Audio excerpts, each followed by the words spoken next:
Welcome, everyone, to the Real News Network. My name is Maximillian Alvarez. I'm the editor-in-chief here at the Real News, and it's so great to have you all with us.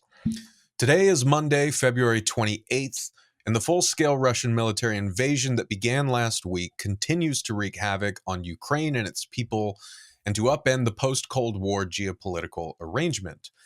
News is coming out by the minute regarding developments in the war, the international response from NATO-aligned states and others, including new sanctions on Russia, the unfolding refugee crisis that has resulted, and as of this morning, we learned that the first face-to-face talks between Russian and Ukrainian officials will be held in Belarus, although it is unclear if a stop to the invasion is an outcome we can reasonably expect from these talks. The fog of war is incredibly thick right now. As always, we here at The Real News will do our best to bring our audiences up-to-date information and analysis of events as they unfold, while also bringing y'all the voices and context behind the headlines. And one crucial story in that regard that has been sorely undercovered has to do with the people inside Russia who are opposed to this war, and have even been risking their safety to protest the invasion of Ukraine. In a recent piece for Jacobin magazine, Ilya Matveev and Ilya Budraitskis offers some critical and sobering thoughts regarding the anti-war sentiments inside Russia, such as they are. As they write, quote, "Since Alexei Navalny's arrest in January 2021, police and the security services have essentially crushed the organized opposition in Russia. Navalny's organization was deemed extremist and dismantled. Demonstrations in his defense resulted in some 15,000 arrests, and almost all independent media were either closed down or branded foreign agents, severely limiting their operation. Mass demonstrations against the war are unlikely. There is no political force capable of coordinating them, and participation in any street protest, including even a single-person picket, is swiftly and severely punished. Activists and intellectual milieus in Russia are shocked and demoralized by the events. One reassuring sign is that no clear support for war is discernible in Russian society. According to the Levada Center, the last independent polling agency, itself branded as a foreign agent by the Russian government, 40% of Russians do not support the official recognition of the Donetsk and Luhansk People's Republics by the Russian authorities, while 45% of Russians do. While some signs of rallying around the flag are inevitable, it is remarkable that despite complete control over major media sources and a dramatic outpouring of propagandistic demagoguery on TV, the Kremlin is unable to foment enthusiasm for war. Still, Matveev and Budraitskis write, nothing like the patriotic mobilization that followed the annexation of Crimea in 2014 is happening today. The left around the world needs to unite around a simple message: no to the Russian invasion of Ukraine. There's no justification for Russia's actions. They will result in suffering and death. In these days of tragedy, we call for international solidarity with Ukraine." End quote. To talk about all of this and more, I'm honored to be joined by Ilya Matveev, one of the co-authors of that article. Ilya is a researcher and lecturer based in St. Petersburg, Russia. He is the co-host of the podcast Political Diary, along with Ilya Budraitskis, and is a member of the research group Public Sociology Laboratory. Ilya, thank you so much for joining me today. Thank you for inviting me. Well, I've been really and genuinely appreciating the work that you and Ilya Budraitskis have been doing. It's been especially helpful for those of us in the English-speaking West who really only have, like mainstream media to rely on and very scant information about what is happening inside Russia and what sort of leftists and anti-war movements exist and how much they can exist in Russia right now. And so I'm very grateful to you for taking time to talk to us about that today. But before we get there, I wanted to just kind of take a step back and ask if you could kind of talk to our audience about what the past week has looked like for you and the folks on your side of all of this in Russia. as you know, many of us never expected that Putin would take this step until it actually happened. So I was wondering if you could just kind of walk us through what the past week has been like for you as this has all unfolded. Right. So many of us here in Russia also did not expect Putin to make this step. So I would just name one example. So there is another podcast on Russian politics, which is much more famous than our podcast with Ilya Budraitskis, because it is published by a major independent news outlet called Medusa. Right. By the way, they have an English version of their website, and it is very helpful. So I would like to plug them. So, the authors of this podcast are very perceptive, very informed, sort of political analysts. Until the last moment, they said that the war is not coming. So they said that Putin will not make the step of actually waging war on Ukraine. And even when Putin recognized the People's Republics, so even when he recognized these breakaway regions in Donbass, so even after that, they still maintained that there's not going to be a war. And in one last Facebook post, one of the authors of this podcast said, if there's a war, then I will cancel the podcast. I will no longer do it. I will no longer speak because doesn't make sense for me to do it anymore, because I was completely wrong. And you know what? In a few hours, the war started. Right. So to me, this is really indicative of the mood in Russia, and also the analysis of informed people in Russia. So no one expected this, and the people who make these podcasts, they're very informed. They are one of the best informed and most prescient people. So in terms of Russian politics, and they were wrong. So everyone was shocked. Everyone was shocked, and the last week was extremely demoralizing. I mean, in people, my friends, people I talk to, my Facebook feed is just shock and a lot of pain, a lot of shame, actually, that this is happening, and it is very painful. It is very painful. It is also very scary. It is very scary because the outcome is unpredictable. And the only thing that is certain is that nothing will be the same anymore for us in Russia, just like as for people in Ukraine. So what will happen next? No one knows, and everyone is extremely anxious. That about sums it up, right? Yeah. Yeah, no one knows, and we're all extremely anxious and scared. The feeling is very much mutual over Yeah. here in the States. But I guess, just like in Russia, right, there are different camps of people who are viewing this very differently.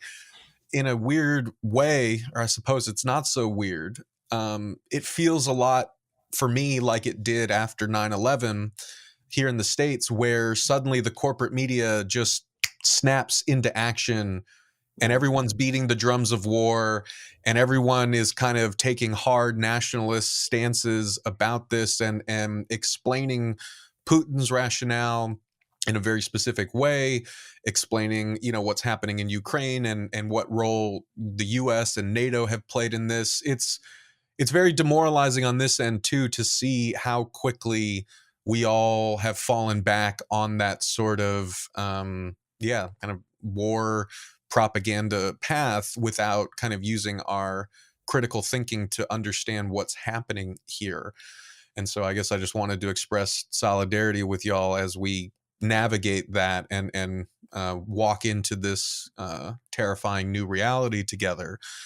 I wanted, before we get to talking about the sort of anti-war sentiment in Russia, I wanted to ask, picking up on what you were just saying, what the conversation has been, particularly among Russian leftists since the invasion began.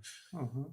How have y'all been trying to make sense of Putin's motivations here?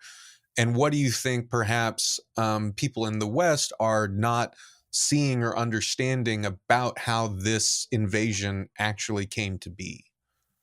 Right. So, first of all, I would say that the left in Russia, just like the left everywhere in the world, in the United States as well, it is very divided, obviously. So, traditionally, it is very divided.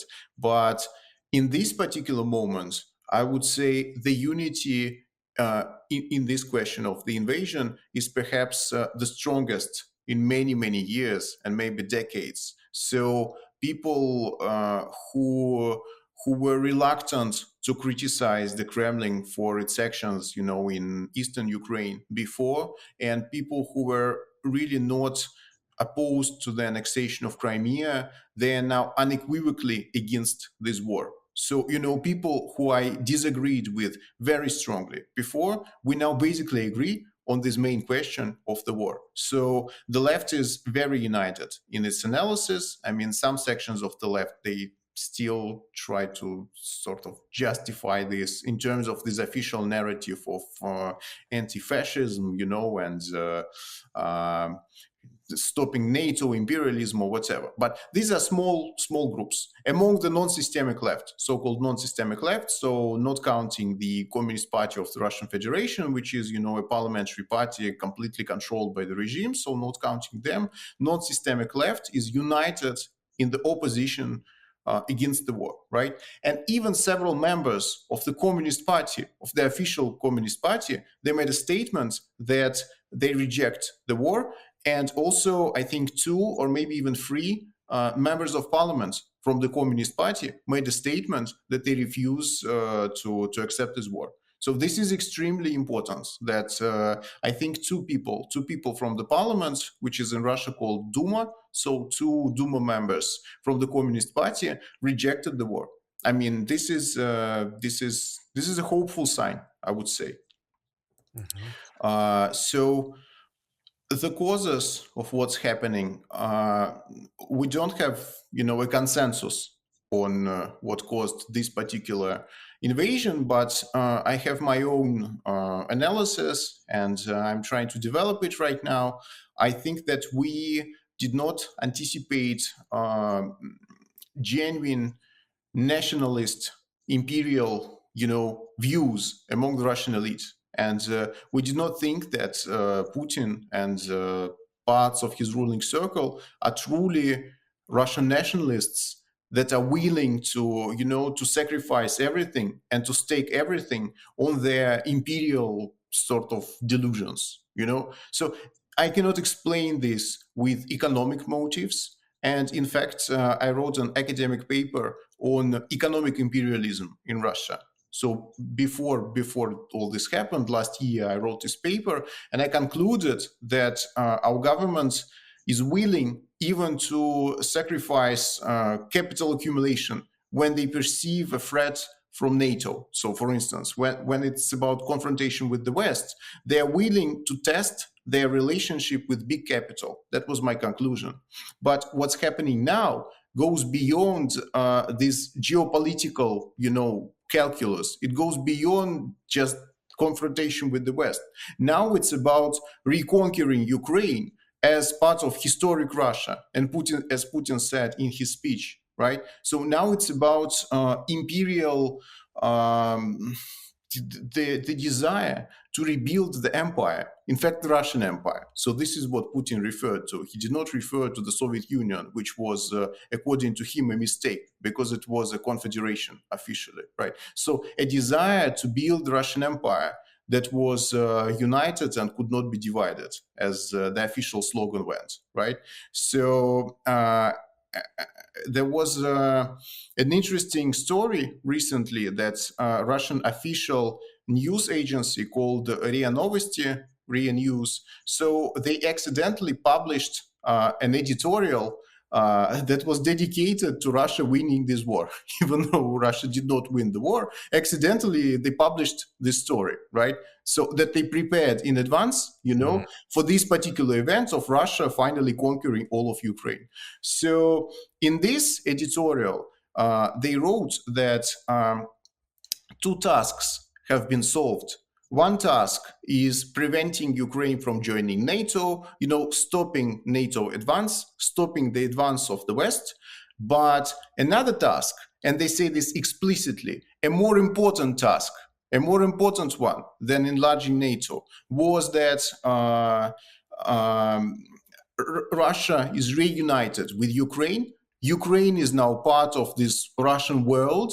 And finally, Русские Великороссы, as they were called during the Russian Empire, they are now united with Malorossi, which was the name for Ukrainians, during the times of Russian Empire. So, and they explicitly say that it's even more important than stopping NATO. So restoring Russian Empire, basically restoring this unity of Ukraine, Belarus, and Russia. So for them, it's more important. And of course, it's just an editorial, but it's in this official website, and it corresponds to what Putin was saying. And I don't think it's just a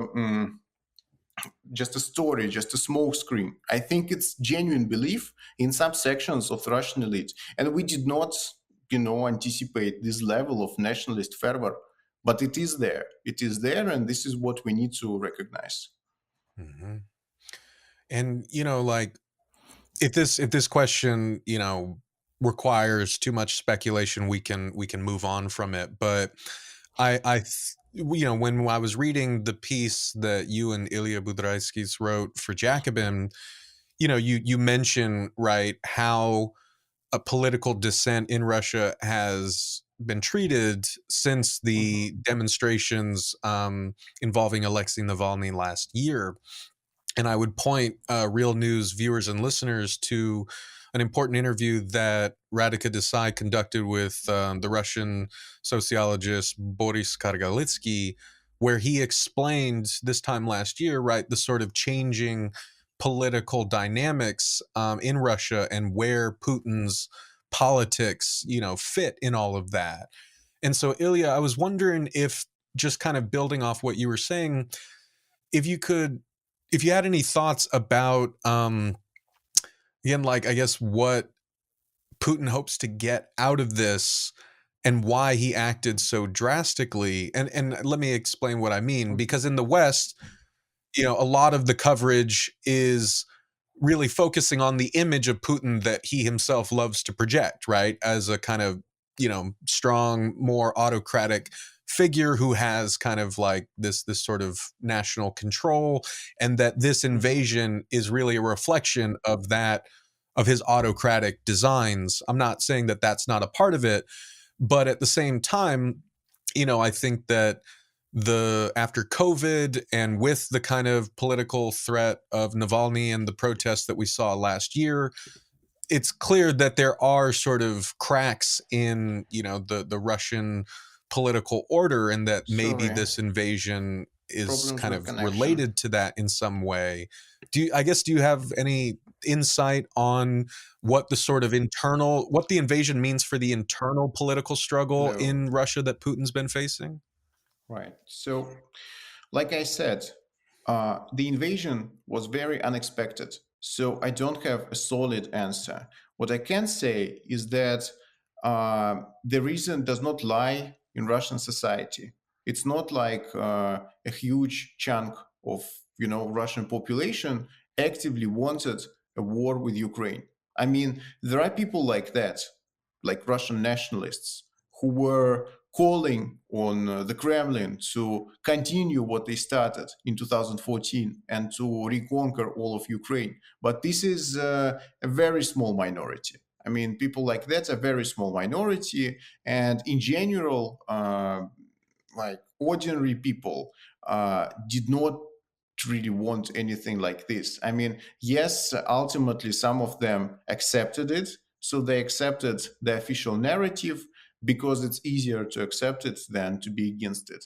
But according to various polls, and according to, I have not seen official press releases, but I heard that there are some opinion polls that indicate that basically Russian population is divided. So 50% of people reject the war and 50% of people accept it. But even among those who accept it, it's not enthusiasm. It's not, cheering. It's more like we had to do this. Maybe we are right in this. I hope we're right in this. So it's like something like this.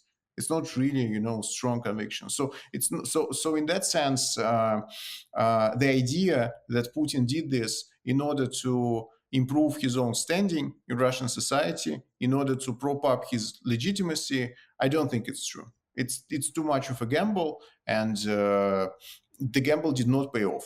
So I mean, no consensus emerged after this thing. So Right. And I think, we're now all realizing, including Putin, right, that this was not going to be as quick and swift as he expected. And so now the question is, where does everything go from yes, here? I think maybe the expectation was that uh, Russian forces would take Kiev in a matter of days and install a new government, and kind of this would just be a next stage in that, like you said, a continuation of what happened with the annexation of Crimea. And it's proving to not be the case. And now yes. here we are in a situation that we can't turn back from. And, I really appreciate your insight, man. And I don't want to keep you too long, but I was wondering if we could kind of round out by talking about that side of the Russian population that is opposed to this war. And we have been seeing some photos and coverage of the anti-war demonstrations within Russia over the past week by people who know full well how illegal those actions are and how they will face the brutality of the Russian police. So I was wondering if you could again give us a view from your side of the world of what those anti-war demonstrations have looked like, and what possibility there is or isn't for an anti-war movement in Russia. Right. So I think a bit of context is required here. It's important to understand what kind of protests happened in Russia in the last few years. So the latest wave of protests happened 1 year ago when Alexei Navalny returned to Russia and and was imprisoned immediately. So they also released this video about Putin's palace, and this is when the latest series of protests happened. They were completely illegal. So COVID, the pandemic, gave the authorities final excuse to completely ban all protests, including even single-person pickets. Even though, I mean, it's social distancing in its purest form because it's one person, right? Still, they still, I mean, they still arrest people for just going on the street with a banner like this. So all kinds of street protests are illegal, and they were illegal when Alexei Navalny returned to Russia. And at that point, his organization that was still present, that was still functional, so was trying to mobilize people to go on the streets. And they were, I mean, to some extent, they were successful. They mobilized like 150,000 people, something like this, across Russia. It's actually not, it's a respectable number, but it's not a breakthrough, right? And the police was able ultimately to overwhelm these protests because there was just not enough people on the streets. And at some point, Navalny's organization called for stopping the protests because it did not make sense to continue. These people were just getting arrested. They were just imprisoned from, several days to a couple of years if they were framed for attacking police or something like this, which never happened actually. So it was just extremely dangerous, and also it did not lead to any real effect. And so Navalny's organization had to stop the protests, right? And in the last year, we did not have any street protests anymore, any opposition protests, because there was a conscious decision to stop them, because they do not lead to anything, because not many people are willing to protest under these circumstances. And those who are willing to protest, they're just arrested and demonstrations are dispersed, right? And in this particular context, we need to see the recent, protests against the war. So even though the latest wave of protests was ineffective, right? So still people went to the streets because they just couldn't do otherwise. They couldn't just ignore this and stay home because, like the protest will not lead to anything and so on. They will not result in anything. So people still went to the streets, even though they saw what happens if you protest during, last year's Navalny's arrest. So, unfortunately, these protests once again were just completely dominated by police. Police presence is enormous in Russian cities. So, police has very sophisticated ways of stopping protesters. Riot police is huge in Russia. So, just riot police alone is something like 40,000 people, and these are extremely trained policemen, so like special forces, actually divisions, are trained specifically to disperse any kind of protest. So it's 40,000 people, just them, right, across Russia, at least 40,000. So there is no official number, but estimate is 40,000. Then you have several 100,000 National Guard. So they're less trained than riot police to repress, people on the streets, but still they're much bigger in number, right? So National Guard, and then you have ordinary police. Then you have FSB, which is the special services. Then you have so it's hundreds of thousands of people who are, who could be deployed to disperse the crowds. And so, and then legally speaking, they think that they have all the rights to stop any protest that happens in Russia. So, in terms of street mobilization, the picture is very bleak. So we have to just recognize that it's a bleak picture, and at the same time, I see that like most people are simply unable to accept what's happening. So they cannot express this, but for many people, this is completely unacceptable, and it feels painful to watch. You see, that's the problem. It just feels painful to watch this. So, unfortunately, in these interviews that I'm doing last days, I'm sometimes, getting emotional, but I can't do otherwise. It's really painful to watch our country just bombing Ukraine. Just using artillery on cities in another country. So it was painful to me to watch confrontation in Donbass, where the shelling happened from both sides.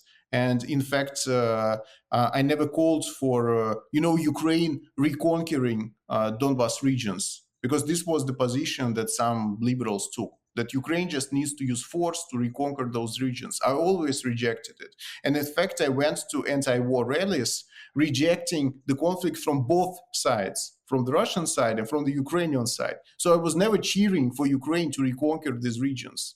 But what's happening now it's even worse. It's Donbass, but on a scale of Ukraine as a whole, you see? So, in my opinion, not many people are just accepting this. I mean, yeah.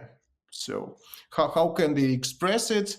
I don't know. But I see that on social networks that are now practically banned in Russia. So they use technical measures to stop them from working, right? On the street, in terms of even just a small sticker on the side of the wall, that people do, and that says "No war." So there are a lot of them in St. Petersburg. So I see some small expressions of discontent, and I think that this discontent is really wide in Russian society. Mhm.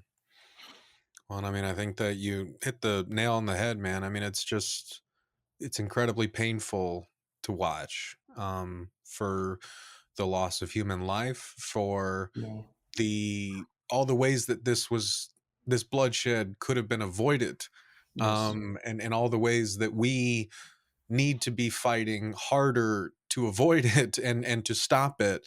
And I guess that's where I wanted to end up, because you and Ilya Budraitskis have a really powerful call at the end of your Jacobin piece for international solidarity and mobilization against this war. And so I wanted to just maybe ask, by way of rounding out, if you could say a little more about your message to not just the Western left, but to all those kind of around the world who also don't want this, who don't want to see people dying, who don't want to see people, forced out of their homes, and for all of this carnage to keep unfolding the way that it is, I guess, did you just have any final words that you wanted to say to folks watching and listening out there about the need for all of us to come together and fight for peace as hard as we can? Right. So, well, first of all, I can only repeat what I said in the article. The primary slogan should be no to the Russian invasion of Ukraine. So, when the left now tries to present it as somehow a balanced picture of NATO expanding and Russia attacking, as if these are two same things, right? So, this is a mistake. This is a political mistake. Even though as an anti-imperialist, obviously I never supported NATO. So this is not the time to talk about NATO. This is not the time to try and rationalize this because it goes beyond NATO. And even official position, says as much, that it's not just about NATO. So unequivocal support for ending this war. This is, the primary thing. But another thing I would like to say, I've noticed that sometimes academic institutions, for instance, are now expelling Russian students, for instance, and journals rejecting papers from Russian scholars, and stipend programs for Russians closing because of all this. So I think that this is a mistake. I don't think that this is helpful in any way to Ukraine, and this is just uh, closing any opportunities for the people in Russia who are in fact against the war. And so the West sort of turns against them as if they are somehow responsible for this. I don't think that this is helpful. So these kind of actions, when universities expel Russian students and reject any connections with like Russian partner universities, for instance, I don't think it's the right way. So because it's not like Putin cares about these particular connections. It's not like he cares about peer-reviewed articles in Western journals or stipend programs for the Russian youth. Really, I mean, it cannot change his behavior. But this will only make situation worse for people who stay in Russia and who are very unlikely to support the war in any way, right? So this is another thing that I just wanted to say, and I wanted to point out that people are trying to fight in Russia, and it's impossible to express. So it's important to express solidarity with them as well. So obviously, it's uncomparable to what's going on in Ukraine. I'm not claiming that people in Russia are suffering as much as people who live in Ukraine and who are now hiding in bomb shelters. But at the same time, I think it's important to express solidarity with those people who are fighting against this in Russia. And in fact, on Bernie Sanders's Facebook, I saw a very nice message that he expresses his solidarity to Ukrainians as well as to those Russians who fight against this. And this is the sentiment that I fully sympathize with. So that is Ilya Matveev, a researcher and lecturer based in St. Petersburg, Russia. Ilya is the co-host of the podcast Political Diary, along with Ilya Budraitskis, and the co-author of a great piece, also written by Ilya and Ilya Budraitskis for Jacobin magazine. He is a member of the research group Public Sociology Laboratory. Ilya, thank you so much for sharing your time and your insight today, man. I really appreciate it. Thank you. For everyone watching, this is Maximillian Alvarez at the Real News Network. Before you go, please head on over to therealnews.com/support. Become a monthly sustainer of our work so we can keep bringing you important coverage and conversations just like this. Thank you so much for watching.